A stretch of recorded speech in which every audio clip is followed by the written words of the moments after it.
তুই যাই এখান থেকে। এই মামা আপনি কোথাও যাবেন না, আমি এইখানে বসে 2 প্লেট খামু তারপরে যাবো। হ্যালো গাইস, আসসালামু আলাইকুম। কেমন আছেন সবাই? আশা করি অনেক ভালো আছেন। আজকে আমরা যে নাটকটা সম্পর্কে জানতে চলেছি সেই নাটকটার নাম হলো তোমার জন্য মরতে পারি। তোমার জন্য মরতে পারি নাটকটিতে অভিনয় করেছেন খায়রুল বাশার এবং তোটেনি।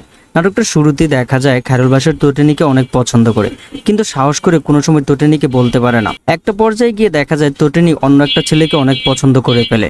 তোটিনি যে ছেলেটাকে অনেক পছন্দ করে সেই ছেলেটা তোটিনির থেকে অনেক বড় লোক, কিন্তু কোনো সময় খায়রুল বাশার এই সম্পর্কটাকে একদমই মানতে রাজি না। তার জন্য খায়রুল বাশার তোটিনিকে অনেকবার বোঝানোর চেষ্টা করেছে, কিন্তু কোনোভাবেই তোটিনি বুঝতে রাজি হয় না। একটা পর্যায়ে গিয়ে খায়রুল বাশার তোটিনিকে এমন এক পরীক্ষা দিতে বলে যে পরীক্ষার ফলাফল হলো শেষ পর্যন্ত মৃত্যু।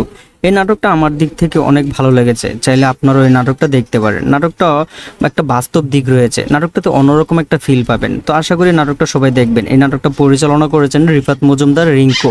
ও তোরা টাকা পয়সার গরম দেখাবে, টাকা পয়সা দিয়া দুনিয়া সব শক্তি নাই না তোরে দিবে।